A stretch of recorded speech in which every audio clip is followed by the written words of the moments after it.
Tara sa isang raw moto camping mula sa sikat na paliguan dito sa San Nicolas, Pangasinan. Yan ay ang Puyao River. Halika at kampuhan natin ang ilog na ito na patok at dinarayo ng karamihan ngayong summer. Tayo na at samahan ako sa aking kwento.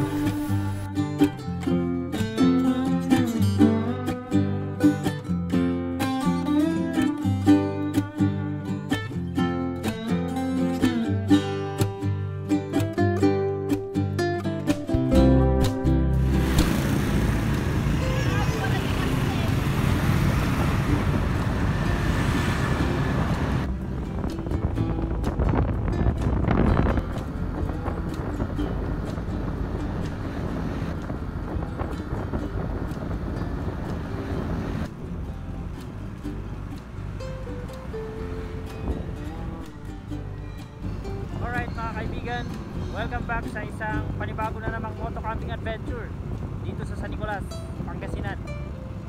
Pupuntahan natin tong kilalang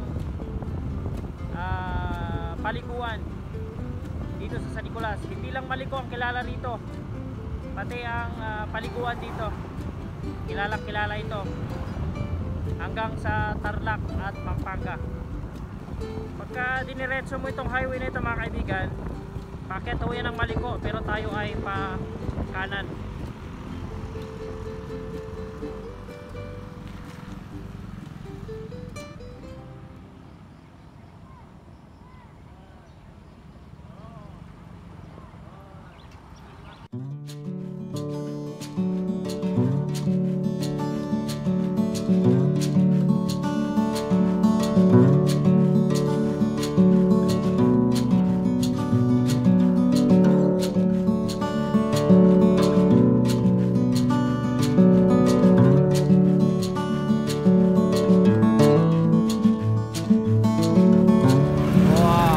Ganda ng location natin sa camping ngayon mga kaibigan.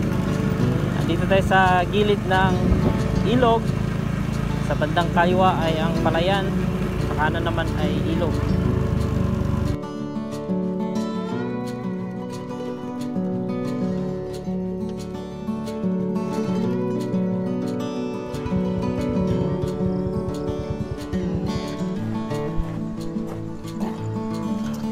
Alright, good evening mga kaibigan. Welcome back sa isang panibagong moto camping adventure. At dito natin kita yung ating camping site ngayon.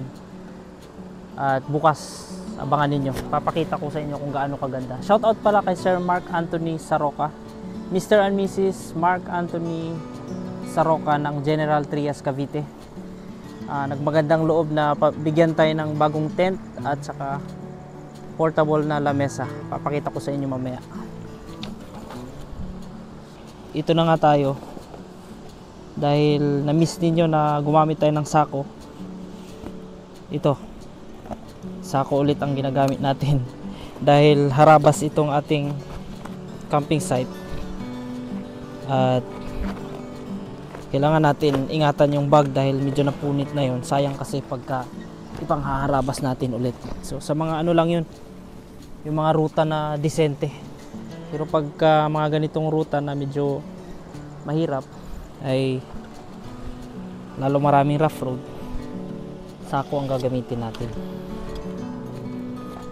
Ito palang pwesto natin ngayon mga kaibigan ay pinaalam natin sa lokal na nandito na mamaya ipapakilala ko sa inyo.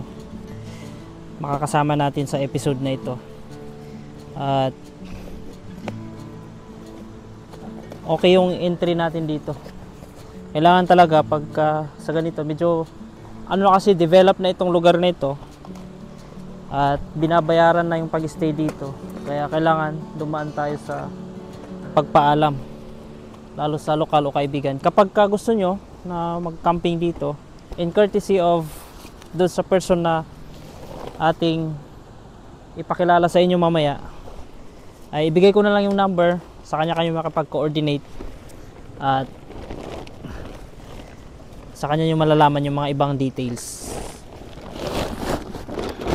Dala pala natin ulit itong ating pangmalakasang power station, kaya hindi tayo mag-aalangan ngayon sa power na gagamitin natin kasi meron tayong power station.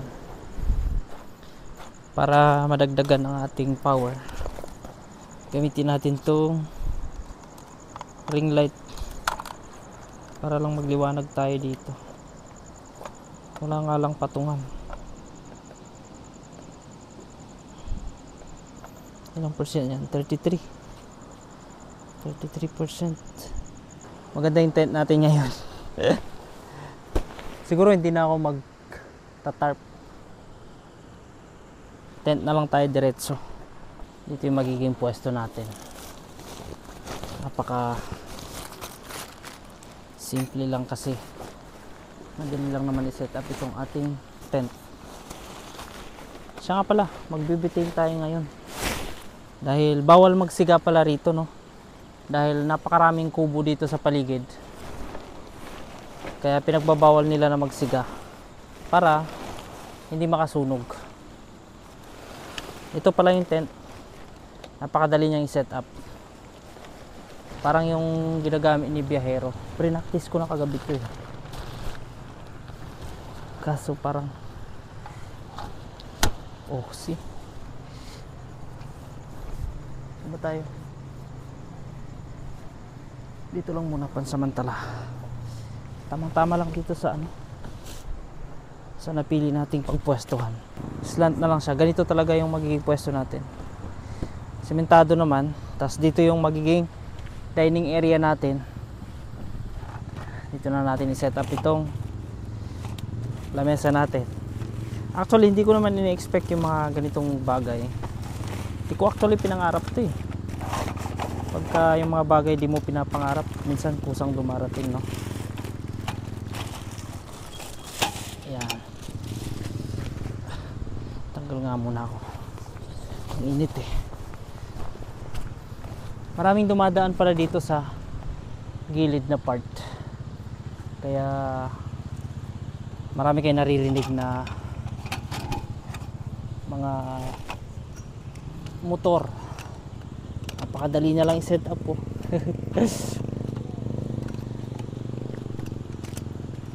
Honestly speaking, hindi ko talaga pinangarap tong ganito. Pero kusa may mga nagbibigay.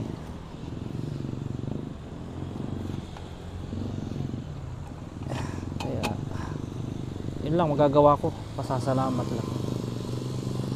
May ngayong motor. Ito na yung pagpupwesto. Dito tayo pupwesto. Uupo tayong ganyan. Harap ako sa inyo. Yan yung tulugan natin. Nasa loob na yung gamit. At tayo naman ngayon ay magluluto. Gamit natin tong butane at burner na parehas lang din. Bigay lang din sa atin. Sa mga cheerful na giver at gusto nila na maging bahagi ng ating story of my life. Yeah. Last na ginamit natin to nung tayo ay atok Benguet kasama si Direk Gino. Shoutout pala sa'yo, Direk Gino.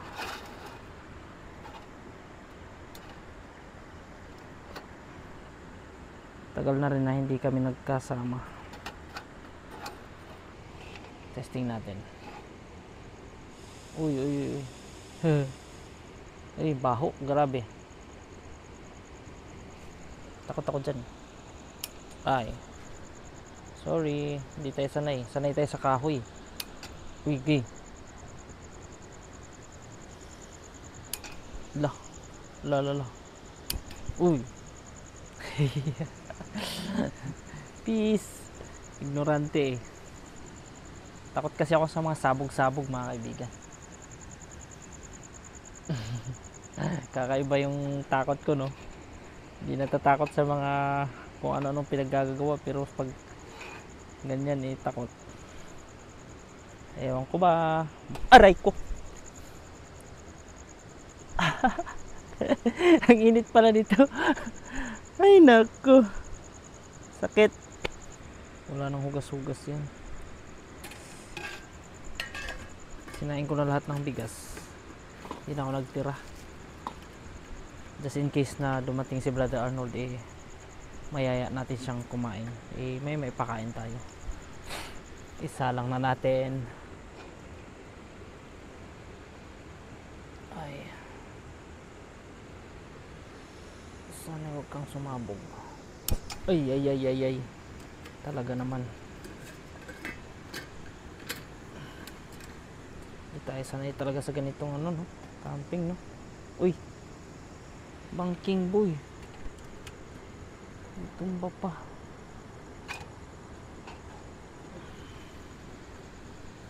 Sanay sa raw camping eh. Yung kanin na iyan. At yan, kumulo na nga itong ating kanin. Yun o. Naku, lata pa yata. Sobrang pa yata sa tubig. Mahinang mahina lang yung apoy natin para hindi tayo masusunugan. Ayoko ng sunog na kanin. So ang ating uulamin pala ngayon mga kaibigan ay pininyahang manok. So last na inulam natin yan doon sa ano nga ba yun? Sa Agno. Yan. Kasama ko si Mac noon. Nakita ko ng kawayan dyan sa gilid. Kinuha ko na. Magiging sangkalan natin. Marami ito kasi nag-iisa lang tayo eh. Pero pag bumalik si Brother Arnold mamaya, kakainin natin. Libre pala ang pag-stay ko dito mga kaibigan dahil tayo ay may kakilala at natutuwa din para ma-expose daw itong lugar na ito. Baka sakali na kayo na manunood ay dumayo dito kung magustuhan ninyo at siya ang inyong pwedeng kontakin. Nako, amoy na amoy ko na yung pagkasunog ng ating amoy sunog na mga kaibigan. Sunog sa ilalim. Yan, nagkukulay brownish siya dito ng mga butas.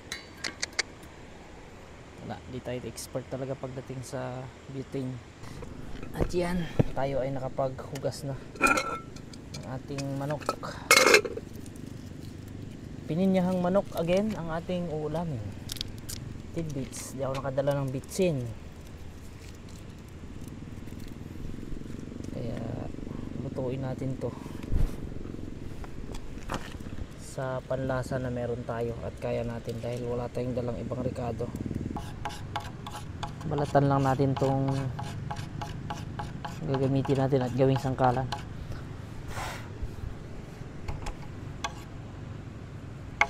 Napakatalim talaga nitong binigay ni Direk na kutsilyo. May mga nagbigay din sa atin ng kutsilyo pero palumain muna natin to bago natin ilabas yung mga binigay sa atin ng bagong gamit.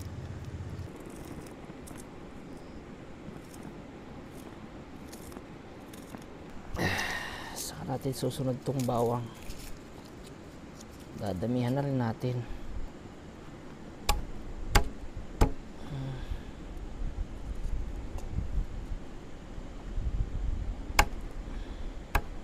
Katapos kong gamitin tong kawayan ay ibabalik ko naman yan sa gilid. Nakita ko lang to sa gilid eh.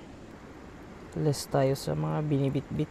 Kaya ko namang mag survive gawin ang camping na ito na walang tsinelas. At yan yung way ng aking relaxation eh. Basta sapat na sa akin yung makarinig ako ng lagaslas sa paligid. Lagaslas ng tubig habang ikaw ay natutulog. Sarap talaga ng camping na ano, rose pot.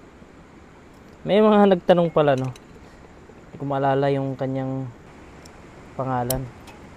Siguro mapapanood mo ito. Si Mr. Velasco, yun yung apelyido niya. Kung paano daw ako nakakakita ng rose pot sa aking mga camping. So, sasagutin natin yan dito sa episode na ito. Asin. Hindi ko pa natanggal yung mga plastic niya. Then, mantika. Pagana natin. Uy! Sunog na. Palpak. Dami akong palpak na moves ngayon ah. Kanina pa tayo nagkapalpakan mga kaibigan. Sunog na yung kanin natin kanina. Ayan. Mantika. Meron na pala tayong nature hike na bag para sa condiments natin. Yan, gamit-gamit natin yung mga gamit na binigay lang din sa atin. Yung mga tao na gustong maging bahagi sa kwento ng ating moto camping. Salamat sa inyo. At tuloy natin sagutin yung sinabi ni Mr. Velasco na nagtanong kung paano tayo nakakahanap ng mga rose pot sa ating moto camping. Unang-una mga kaibigan, ako po ay napaka explorer ako. Unang-unang ini-explore ko yung mapa. Then pangalawa, pinupuntahan natin yan. Ngayon nagtanong siya kung paano ko nalalaman yung exit, yung pasukan, then yung pag-exit. Yan ho ay pakiramdaman minsan. Then minsan din naman ay makikita mo lang din sa mapa. Medyo mahirap, medyo matagal lang magluto dito sa kaldero. Makapal kasi, mahangin pa. Yung apoy natin ililipad-lipad. Di bali next time magdadala na tayo ng pangtakip.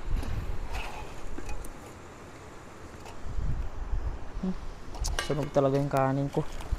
Baka makaget over dyan mga kaibigan.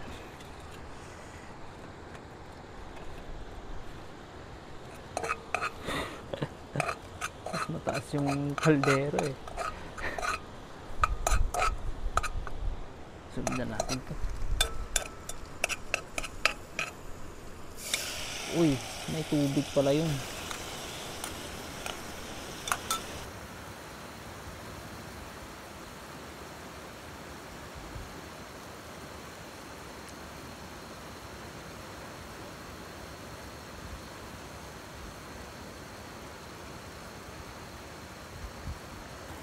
Lagyan natin ng paminta.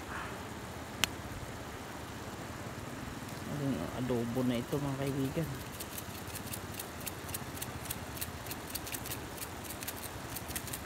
Tama ba? Lagyan ba ng paminta ito? Wala si Mac eh. Para legit na pininyahang manok ito mga kaibigan. Ay lagyan na natin ng lagyan na natin itong tidbits pati sabaw, diretso na. Yan, legit na pininyahang manok.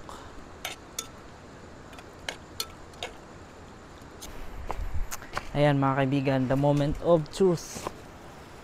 Ay, natuyo, walastik na yan, sobraan. Malang natin.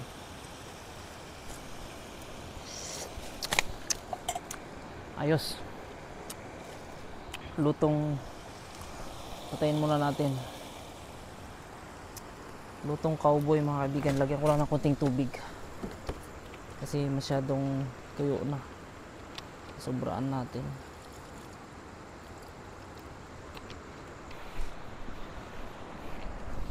Pakulo tayo ng tubig mga kaibigan para tayo ay makapagkape. So meron akong dalawang kape rito, bigay ni Sir Eliazar. Thank you so much. Pagkatian na namin to ni Brother Arnold.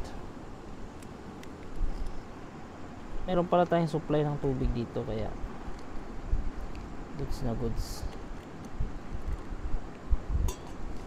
Maxim, Korean ito yata na brand. Yan. Habang kumakain may higupin tayo. Ito na yung sa akin.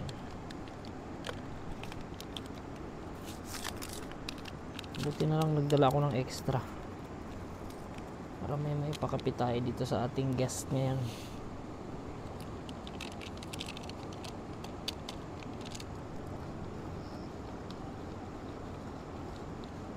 Bro, kape pang Paris sa ano.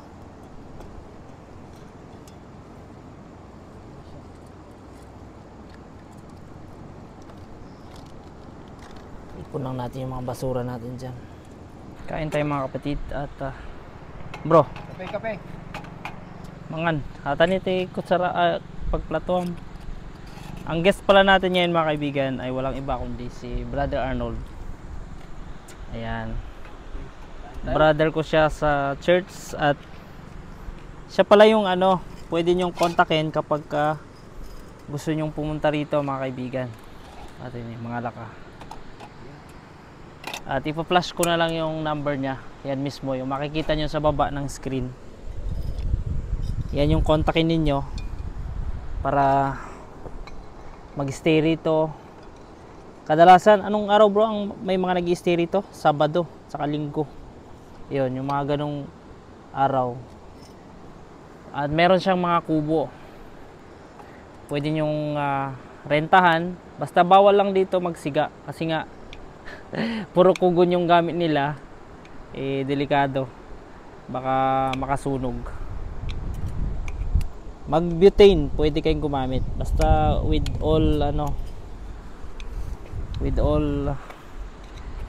na pag-iingat para hindi tayo masunog at hindi tayo makasunog.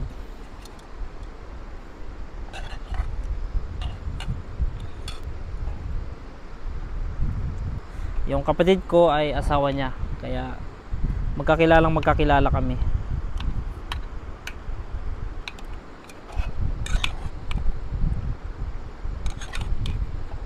Yan, tikman mo yung luto natin na lutong cowboy. Pininyang manok. Pray muna tayo. Let's pray. Lord, salamat po sa gabing ito. Salamat sa iyong kabutihan. Thank you sa pagkain. Thank you sa presence ni Brother Arnold nandito. Yun po Lord, sa aking pag-stay rito, ingatan niyo po. At mauna kayo sa pagkain. I-bless po ito may kalakasan ng aming pisikal na pangatawan. Ito kami dalangin sa pangalan ng Panginoon Jesus. Amen. Bro, dagdagan mo yung kanin mo. Sobrang dami ito. Ay, oh. Sa bagay.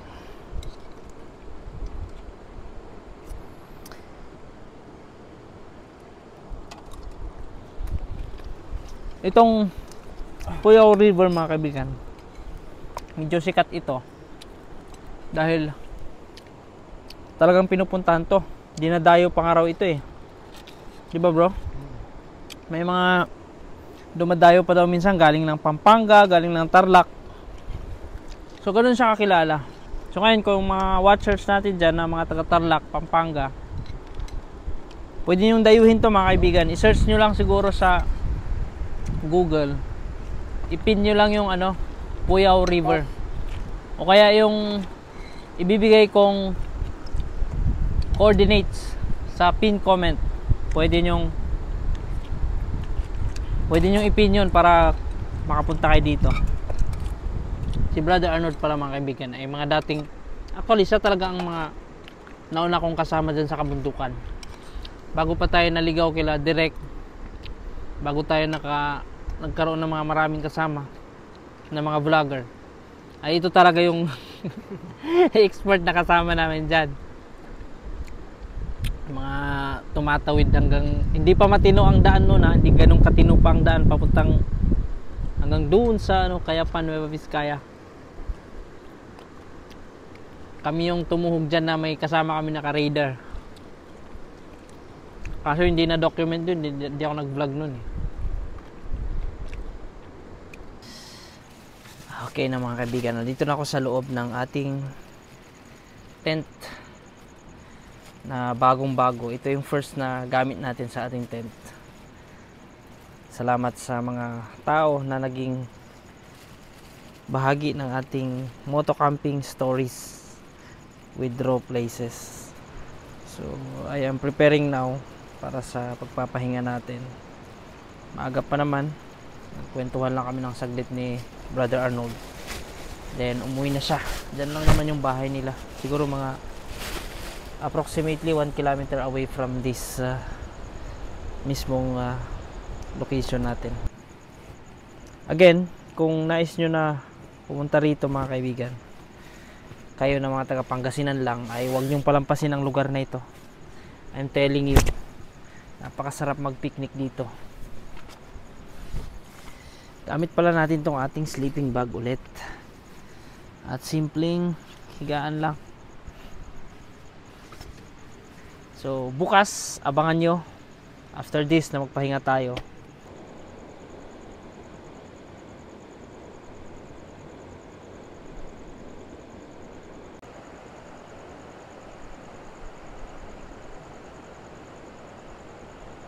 Pwedeng dahil masaya ka na nanonood, masaya ka habang nanonood, ay pwedeng maging masaya ang outcome ng video. Pwede rin kahit gaanong saya ng video, may pinagdadaanan ka, malungkot ka, bitter ka sa buhay mo, pwedeng maging bitter yung interpretation mo. Always merong factor yung mga nangyayari sa ating kapaligiran para maibigay natin yung definasyon or definition ng ating pinapanood, ng ating pinakikinggan, ng ating nakikita.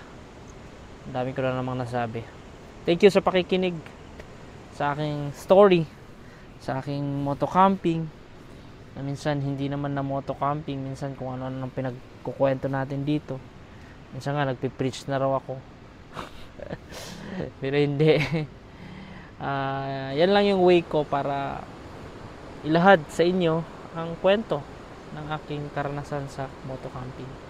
Minsan kasi ang dami nating experiences sa buhay, kaya minsan nailalapat natin yun dito. So ganoon yun. Good night mga kaibigan. Pasensya na't napahaba na naman yung aking mga nasabi ngayon sa gabing ito bago tayo matulog. Paalam!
Good morning mga kaibigan.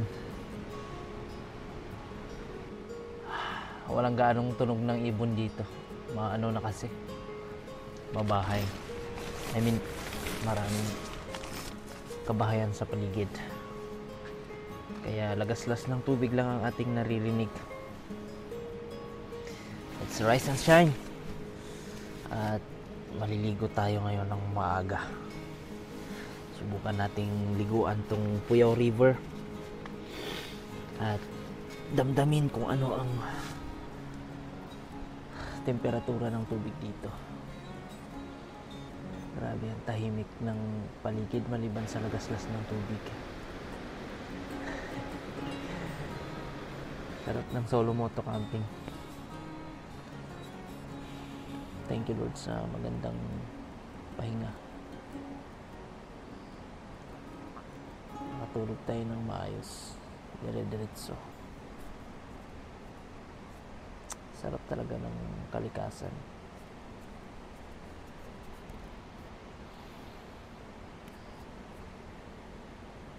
Tahimik, payapa. Alright mga kaibigan, hindi ko na sana i-share ito kaso share ko ulit. May masamang balita, mas masama yung nangyari sa aking DJI na lumang drone kaysa dun sa Potensik. Kasi ito, pagkabangga niya dun sa hanging bridge, nalaglag sa tubig, basang-basa. Kaya kung may kakilala kayo na gumagawa ng ganito, ay pa-comment na lang sa ating video. Ayan, basa tapos tanggal yung gimbal.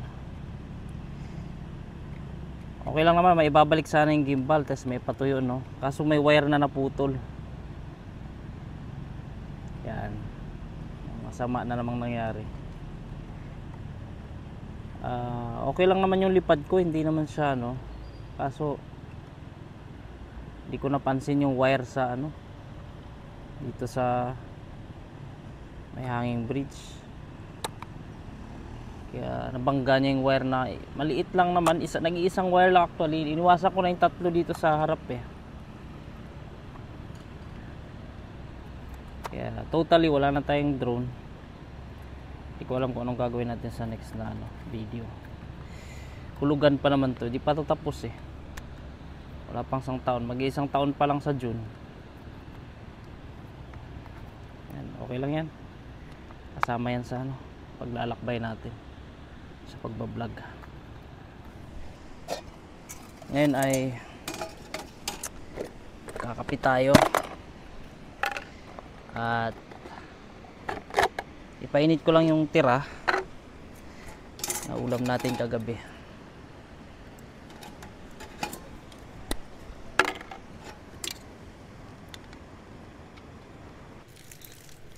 Yan yung pangkape natin. Grabe talaga sa mga camping natin. Halo-halong experiences ang lagi kong nararanasan. Nagkaubos-ubos na yung mukhang ayaw na tayo pagtuloy na mag-vlog. Hinto na lang yata natin. Yung drone na una, Potensik, sunod yung camera. Siya nga pala, yung camera natin mga kaibigan ay binuksan ko. Tapos ginalaw-galaw ko, medyo umukay, gumana. Hindi na nga lang siya waterproof. Minsan hindi gagana ng maayos, minsan gagana.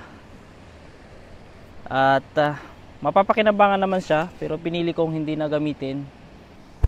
Kaya ngayon, ang aking tanong sa inyo mga kaibigan ay kanino natin siya ibibigay para mapakinabangan? Kay Vin Motor ba o kay Elms Motor? Yan yung tanong ko sa inyo ngayon. Bilisan na natin yan. May tira tayong kanin. Ayan. Tapos kunting ulam. Iinit ko na lang yan. Yan na yung agahan natin. Then maliligo tayo. Saglit lang naman tong painit natin ng tubig. Yan. Comment down kung kanino natin ibibigay, kay Vin Motor or kay Elms Motor. Sila kasi yung mga kasama natin lagi din, na kapatid ko rin, na maganda rin naman gumawa ng content nila. sayang, pakinabangan na lang nila. Ayan siya, oh, tanggal. Okay sana kung tanggal lang siya na ganyan, kaso may wire na naputol, yung mismong connection ng camera nandito. So try natin kung magawa pa ito, pero basang basa eh, grabe. Kasunod-sunod talaga yung mga nangyayari, no? Motor na lang yung hindi buibigay sa atin.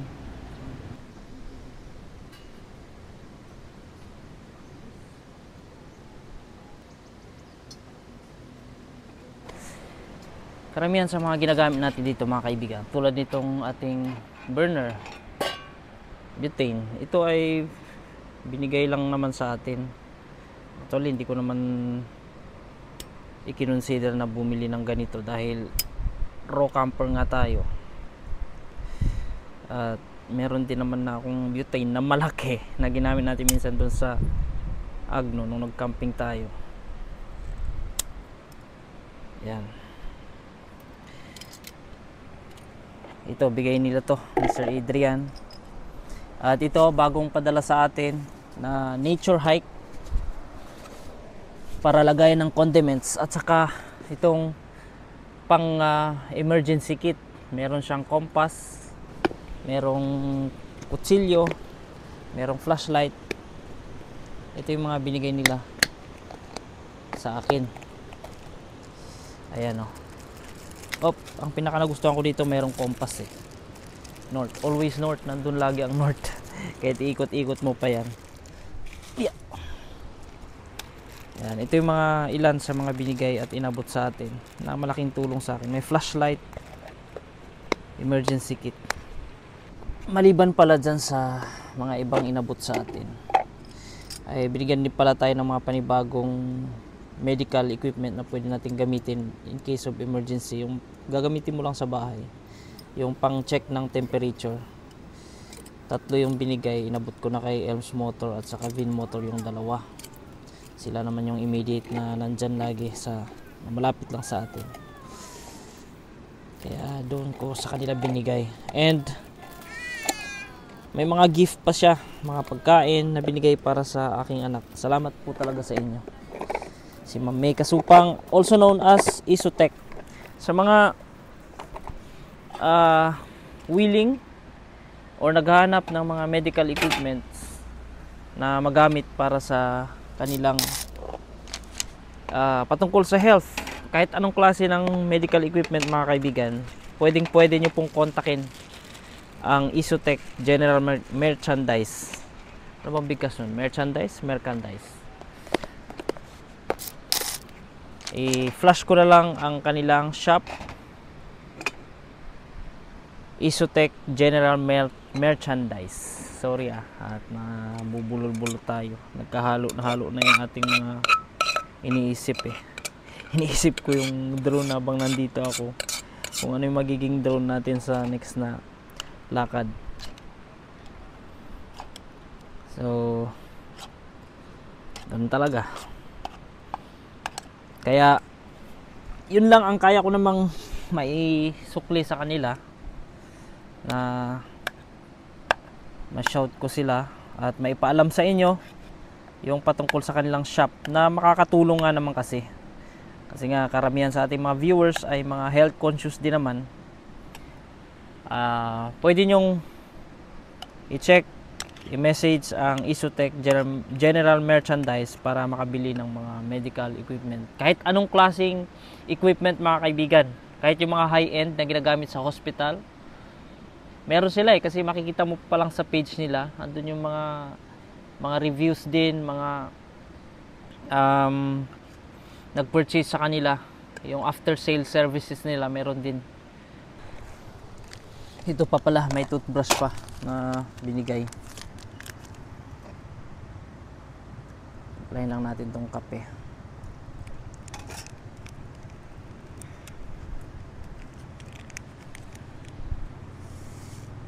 Korean coffee ito, bigay ni Sir Eliasar din.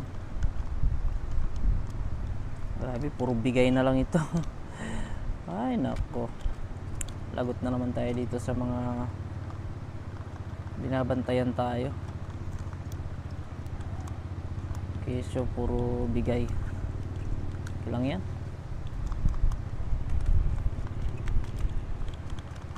Alang naman tanggihan natin yung mga gustong maging bahagi. Lalo kay Sir Mark Anthony ng General Trias. Binigyan tayo nitong lamesa at saka yung tent na bagong bago.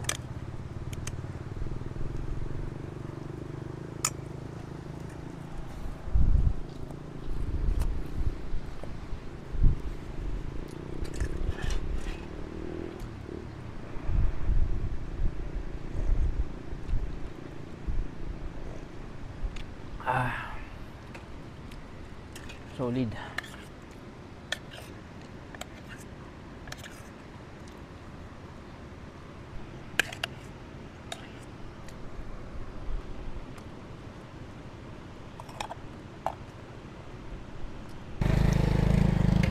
Ayan, pinuntahan tayo ni Vin Motor, oh. Ano? Sa kanya ba natin ibigay yung camera? O kay Elms Motor? Yan. Nagpapadisal yan siya pagka umaga. Tapos after nyan, papasok yan sa klase. Nadali yung drone ko na bagsak. Tubig. Wala na. Wala na.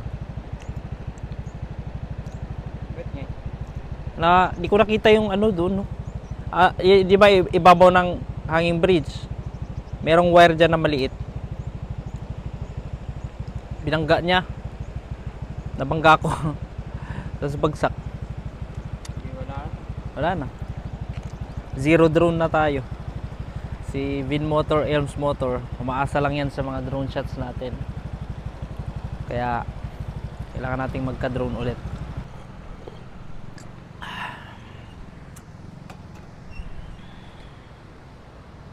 Sayang, no? Hindi na natin makuha na ng drone shots dito. Sa taas na mas maliwanag. Ay, Eli. Napaka tindi ng mga experience mo. Ang nakakaano lang kasi doon, alam mo yun, maghuhulog ka ng drone, babayaran mo pa yun na hindi mo na ginagamit. June pa yun, hanggang June pa eh. Hindi ko alam kung may pasok. Hindi naman yun sa no? Pasok kasi kaya sa warranty yun. Hindi, kasi pilot error eh.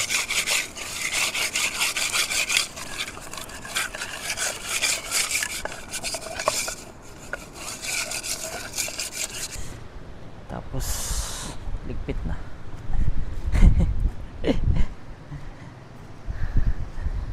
Ay nako, Eli, anong ginagawa mo?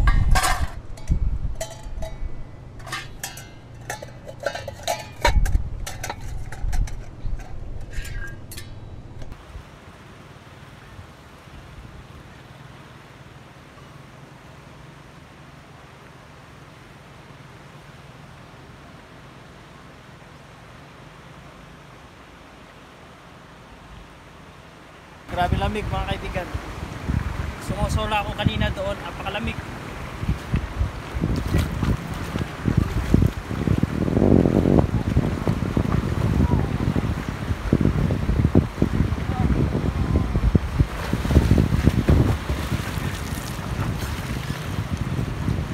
Grabe, napakalinaw ng tubig.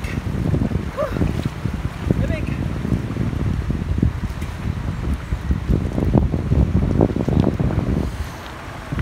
Lang bumigay, wag lang tayong mabasa itong cellphone natin. Ito na lang yung katahi-tahi natin magagamit. Lamig.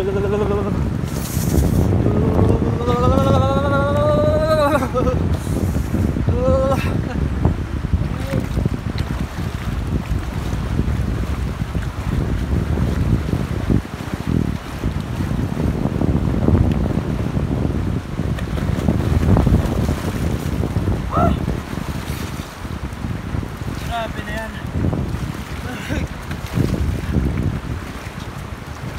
Nakanahit.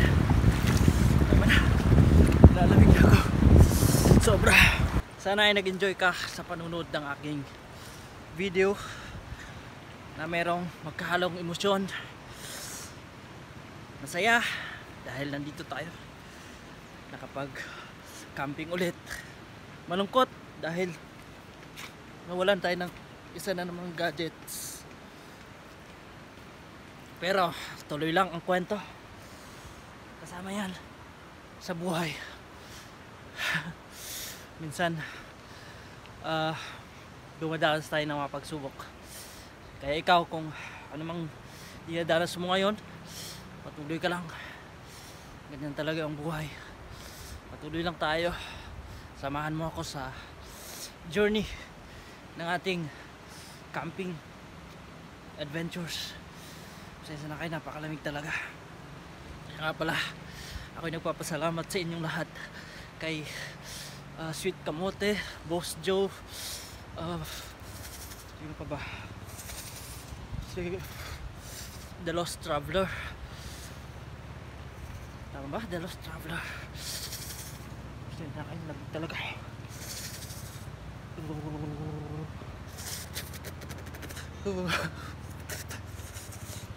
Lamig. Sino pa ba? Sa asawa ko. Thank you sa'yo, Mac. Lalo na ngayon, mabalitaan mo na sira na yung drone na naman na gamit natin. Hulugan kasi yun. Pera niya yung pinanghulog ko.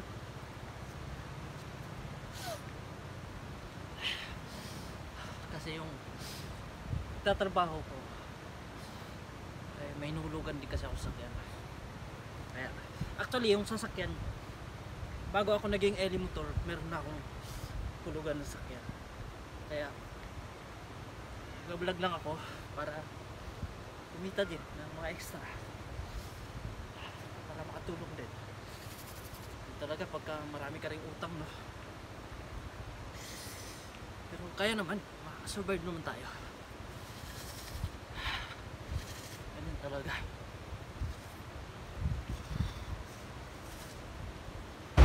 Lamig. Dito ulit si Brother Arnold. Kapag pumunta kayo dito mga kaibigan, merong makipag-coordinate lang kayo sa kanya. Actually bawal talaga mag-overnight dito, lalo dito sa area mismo ng ilog. Kasi nga pag-iingat na rin ng mga lokal. Pero kung may coordination kayo sa mga lokal dito, meron kayong pagpupwestuhan sa bandang itaas, at doon kayo pwede magstay. Yan si Brother Arnold, ano siya, lote kasi nila dyan sa bandang taas. Kaya mas paano ba iligpit to? Hirap iligpit to.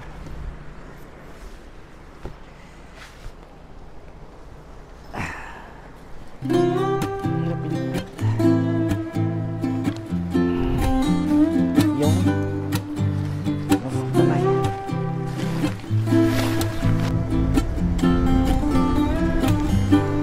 Ito mga kapatid, napakaganda dito. Hindi kayo mag picture dito. Ayan, daanan ng tubig, daanan ng motor. Ayan. Maraming salamat sa pagsama sa episode na ito ng ating video. Hanggang sa susunod na camping natin, expect na wala muna tayong drone shots sa mga susunod. Sana ay manunood pa rin kayo mga kapatid, dahil talaga kasama yan sa ating mga pagsubok.